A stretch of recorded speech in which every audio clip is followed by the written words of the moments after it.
Hi, I'm Kimmi. Welcome to my channel. Today I'm going to show you how to make the best mulled apple cider for the fall season. So snuggle up, buttercups, and let's get cozy.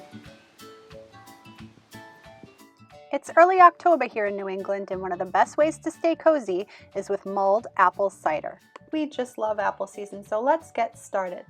First, you're going to need some store-bought cider. Next, you're going to need some dark brown sugar, some cinnamon sticks, some whole cloves, and some whole allspice berries. Cut some apples and oranges. Add your cider to your pot. Put your stove on medium heat. Now add in all your fruit and spices. Then some whole organic cranberries, fresh or frozen are fine.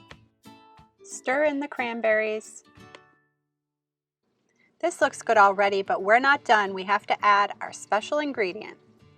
That would be some nice organic orange juice with pulp. Adding orange juice really makes this special. You can give this a stir every now and then. So you know your cider is ready when the apples are soft, the cranberries are dark in color. It looks like caramel almost, and then you want to grab your cups, scoop it in, and bring it outside. This recipe is really good if you start it in a crock pot in the morning. It will be ready by the afternoon.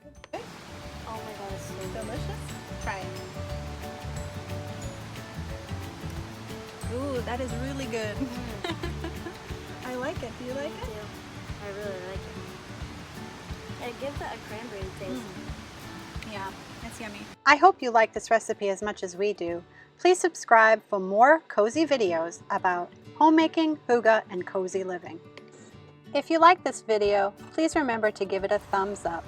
And remember to put the sweet back in home sweet home.